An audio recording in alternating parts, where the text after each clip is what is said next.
ओम शांति। कल हमने आपको बताया था परमात्मा सर्वज्ञ है और सर्वशक्तिवान है, परंतु सर्वव्यापी नहीं है। आज हम आपको बताने जा रहे हैं मनुष्य सृष्टि रूपी कल्प वृक्ष और उनके बीज रूप परमात्मा। जो ये मनुष्य सृष्टि रूपी कल्प के जो वृक्ष है उसके बीज रूप से परमात्मा हैं। जैसे कि इस चित्र में दिखाया गया है कि बिना बीज के कोई भी चीज़ की रचना नहीं होती है। तो चाहे लौकिक बीज देखिए, हम कोई भी बीज डालते हैं तो उसके क्या है, बीज अंदर होता है, तब बीज जब उगता है तो उसके दो पत्ते निकलते हैं। तो इसी तरीके से परमपिता परमात्मा शिव निराकार ज्योति बिंदु बीज रूप हैं इस मनुष्य आत्माओं का, मनुष्य सृष्टि के तो यहाँ परमात्मा ने बताया कि बीज सदा गुप्त होता है, वह मिट्टी के अंदर होता, दिखाई नहीं देता है, पत्ते दिखाई देते। इसी प्रकार परमात्मा परमपिता परमात्मा निराकार ज्योति बिंदु परम धाम के रहने वाले हैं। उनको धरा पर आकर के इस सृष्टि की पुनः स्थापना करनी पड़ती है जब सृष्टि जड़ जड़ीभूत अवस्था को पाती है। तो परमात्मा जब नई सृष्टि की रचना करते हैं तो सबसे पहले क्या है, पुरानी दुनिया का विनाश करना होता है। जब पुरानी दुनिया का विनाश होता है तभी नई सृष्टि की स्थापना होती है। जैसे कि पुराना मकान होता है तो सबसे पहले पुराने मकान को क्या करते हैं, पहले उसको तोड़ना पड़ता है, तब वहाँ पर दूसरा पुनः दोबारा नया मकान बनाया जाता है। इसी प्रकार परमपिता परमात्मा ने जब क्या नई सृष्टि की स्थापना की तो क्या हुआ, अनेक धर्मों का विनाश, एक धर्म की स्थापना कराते हैं। यहाँ पर दिखाया गया है कि परमपिता परमात्मा बीज रूप हैं और गुप्त है बीज रूप, और यहाँ उल्टा झाड़ दिखाया। संसार में बीज को जमीन में गाड़ते हैं, ऊपर झाड़ दिखाई देकर, लेकिन परमात्मा क्या है, परम धाम के रहने वाले हैं और संसार क्या है, क्या है, पर संसार एक झाड़ है। तो बीज ऊपर है और झाड़ नीचे है, यहाँ पर ये दिखाया गया। फिर कहा गया है कल्प वृक्ष चीज क्या है, क्योंकि कल्प वृक्ष के नीचे बैठ कर के जो भी हम सोचते हैं वह हमारी तमन्ना अवश्य पूरी होती है। तो सबसे पहले हम ये जानेंगे कि कल्प वृक्ष है क्या। जैसे दिन होते हैं, फिर 30 दिन के बाद महीना भी होता है। इसी तरीके से क्या है कि जब 12 महीने हो जाते तो एक साल होता है। इसी तरीके से यहाँ पर भी दिखाया है कि सतयुग और त्रेता युग और द्वापर और कलयुग, जब चारों युग बीत जाते हैं उसको एक कल्प कहा जाता है। हर युग की आयु 1250 वर्ष, 1250 वर्ष, 1250 वर्ष, 1250 वर्ष, इस तरीके से 5000 वर्ष होती है। तो परमपिता परमात्मा ने क्या कहा है कि बच्चे कल्प वृक्ष यानी जड़ के नीचे बैठकर मुझ आत्मा को याद करो, मुझ परमात्मा को याद करो। हम सब आत्माएं हैं, वो बीज है, उस बीज की हम सब क्या हैं, आत्माएं हैं। तो भगवान ने कहा यहाँ पर जड़ में बैठकर तपस्या करोगे तो आपकी आत्मा क्या है, पवित्र और पावन बन जाएगी।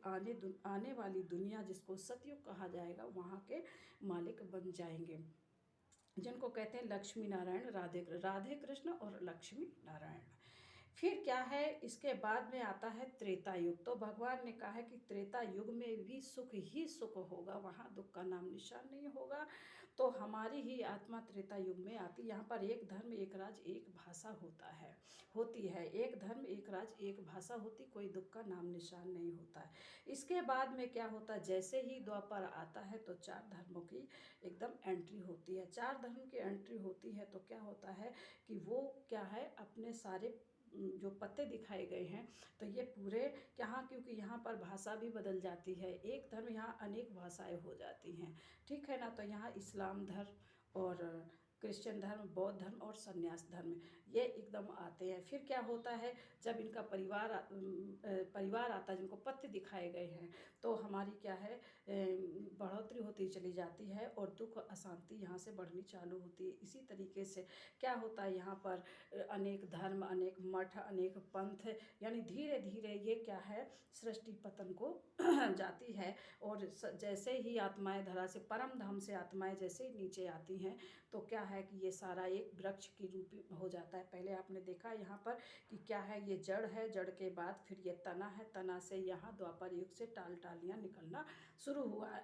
फिर यहाँ पर टाल टालियाँ जब निकली हैं तो क्या है, अनेक धर्म, अनेक भाषा, अनेक राज्य, यहाँ तक इतना हो गया कि मनुष्य जो देवता था वो मानव बंदर की तरह हो गया। क्योंकि ऐसे समय में क्या हुआ कि परमात्मा ने देखा कि जब सारी आत्माएं जर्जरीभूत अवस्था को हो गई हैं तो उससे ब्रह्मा का ये 84वां जन्म है, और ब्रह्मा के तन में शिव परमात्मा ज्योति बिंदु निराकार आकर के दोबारा पुनः इस सृष्टि की स्थापना के लिए ये ज्ञान देते हैं और कहते बच्चे कमल फूल समान बनो तो आने वाली श्री कृष्ण, आने वाली दुनिया श्री कृष्ण की होगी, तो आप श्री कृष्ण जैसे बन जाओगे।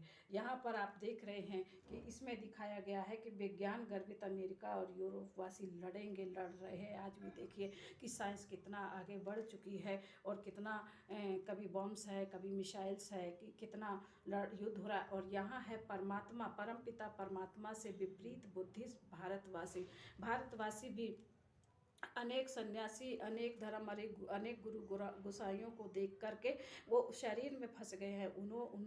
उनसे फिर वो कहते हैं कि मैंने तो ये गुरु किया, मैंने वो गुरु किया, मैं सत्संग परमात्मा को कैसे अपना बना लूँ, मैं दूसरा गुरु कैसे कर ले। तो यहाँ भगवान ने बताया कि सारे गुरुओं की रचना करने वाला मैं ही निराकार ज्योति बिंदु शिव परमात्मा हूँ। तो इस तरीके से भगवान ने फिर पुनः क्या किया है कि भगवान ने कहा तपस्या करो, तपस्या करके फिर अपनी आत्मा को पावन बनाकर आने वाली दुनिया का मालिक बनेंगे।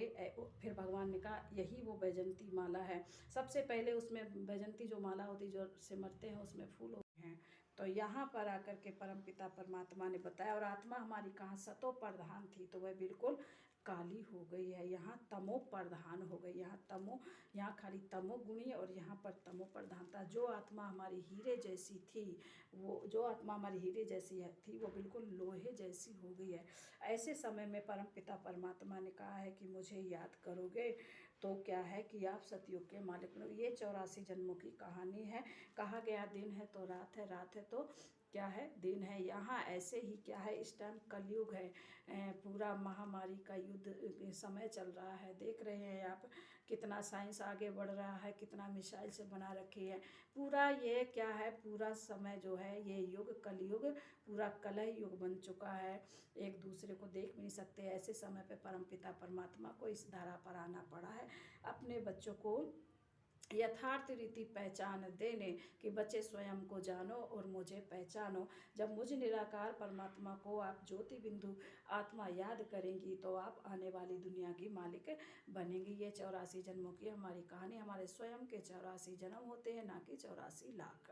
तो इसलिए हमें अपने को इस ज्ञान को अच्छी रीति से जीवन में उतारना है, ताकि आगे आने वाली दुनिया के हम मालिक बने और आने वाली दुनिया का हम सुख शांति प्राप्त कर सकें। अच्छा, ओम शांति।